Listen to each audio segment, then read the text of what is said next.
We are discussing a new concept now. Miscellaneous questions will be discussing in the next class, which are based on all the properties till now we have discussed.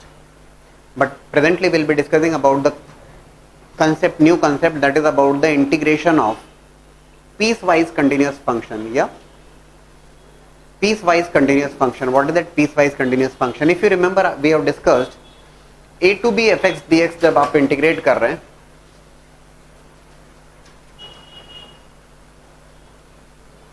Integration जो limits within the limits a to b में हो रहा है, it is required that function must be continuous in the interval a, b.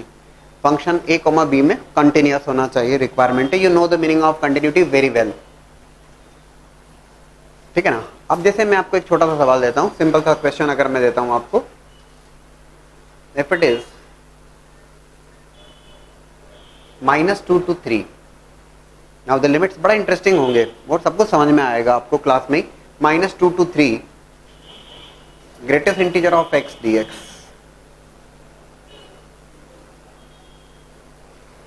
हमने पूरा indefinite integral पढ़ा. उस indefinite integral में आपके सामने कभी ऐसा क्वेश्चन नहीं आया कि you have to integrate greatest integer of x dx. हम विथ लिमिट्स बात कर रहे हैं अभी. इंडेफिनेट इंटीग्रल में you have never got this type of question, integration of greatest integer of x dx. नहीं कर सकते आप. क्यों नहीं कर सकते? क्योंकि greatest integer of x it's a discontinuous function. ये कैसा फंक्शन है? तो ये एक डिसकंटिन्यूअस फंक्शन है. कहां पर डिसकंटिन्यूअस होता है ये? It is discontinuous at integral points. Integers के ऊपर ये डिसकंटिन्यूअस होता है, सीधी सी बात है. तो इनडेफिनेट इंटीग्रल में ऐसा कोई सवाल आपके सामने नहीं था. But now limits are given to you, -2, 3. Lower limit is -2, upper limit is 3, and you have to integrate greatest integer of x dx. Yes, we are aware of greatest integer function. ये बहुत important बात है. Greatest integer of x is discontinuous at integral points. -2 is the lower limit, upper limit is 3. -2 से 3 के बीच में there are points -1, 0, 1 and 2. ये points हैं जो इंटीजर्स हैं और जहां पर फंक्शन डिसकंटिन्यूअस होगा. सीधी सी बात है. What we have done to integrate this, integration के लिए हमने क्या किया? -2 to -1 greatest integer of x dx. हमने जिन पॉइंट्स पर फंक्शन डिसकंटिन्यूअस था उन पॉइंट्स पर इंटीग्रेशन को सेपरेट किया, या इसको कहते हैं पीस वाइज कंटिन्यूअस फंक्शन. हमने उस इंटीग्रल के पीसेस कर लिए, उतने पीस किए जिस इंटरवल में फंक्शन कंटिन्यूअस रहता है. -2 to -1 plus -1 to 0 plus 0 to 1 plus 1 to 2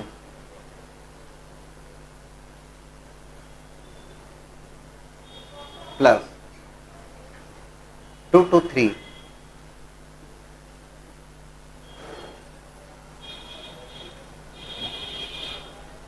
separate किया आपने, है ना.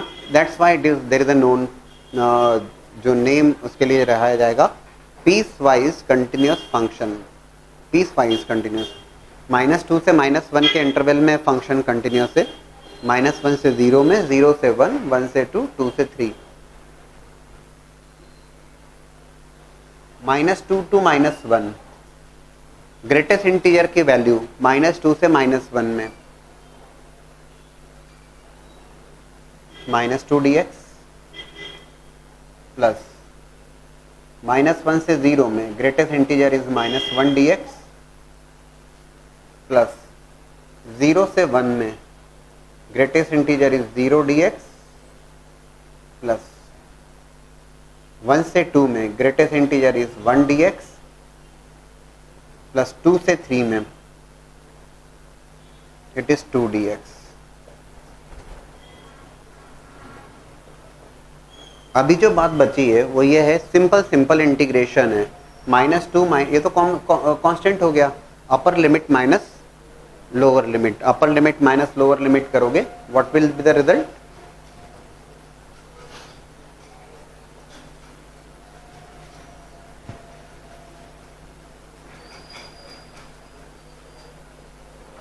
1 का integration x, upper limit minus lower limit,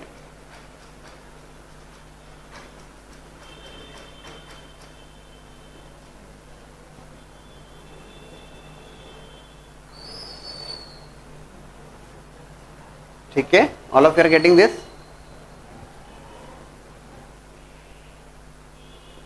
plus it is 0,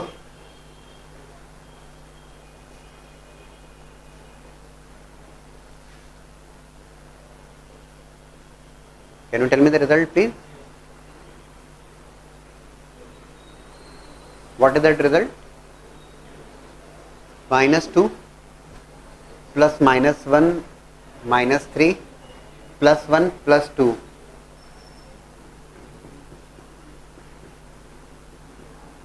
result is coming 0. आप कहेंगे सर ये रिजल्ट 0 हो सकता है? Yes, it could be 0. You are getting the result is 0. आ रहा है समझ में? That is known to be the piece wise continuous function. लिखने के पहले और समझिए इसको, ऐसा क्यों हुआ? Why you are getting 0?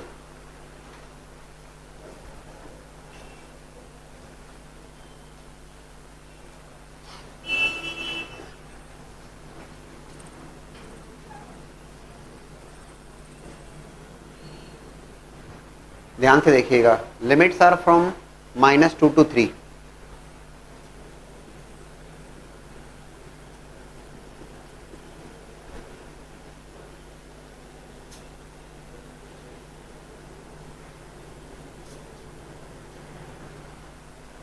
Greatest integer function का ग्राफ बहुत कंफर्टेबल आप जानते हैं,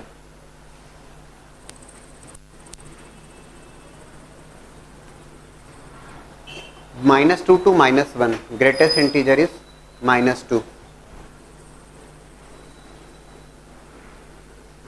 -1 to 0, that greatest integer is -1,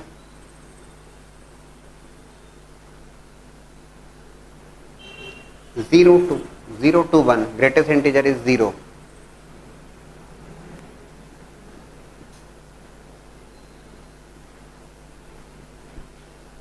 1 to 2, it's 1, and 2 to 3,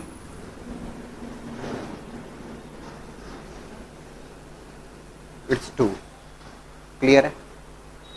क्या किया हमने? ग्रेटेस्ट इंटीजर को स्केच किया। बोले सर स्केच करके दिखाने की जरूरत नहीं है, लेकिन मैं समझाने के लिए बता रहा हूं आपको। हमने जो डिस्कशन किया है डेफिनेट इंटीग्रल का मीनिंग जब कहा था, it is the algebraic sum of areas enclosed by the curve, algebraic sum of areas enclosed by the curve with respect to x integration कर रहे हो विथ एक्स एक्सिस। ध्यान से देखिएगा, ये कर्व को आपने प्लॉट किया ग्रेटेस्ट इंटीजर ऑफ एक्स को,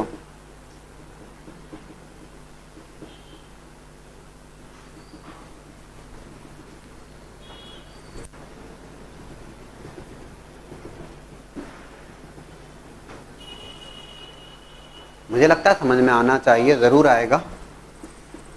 दिस इज द एरिया,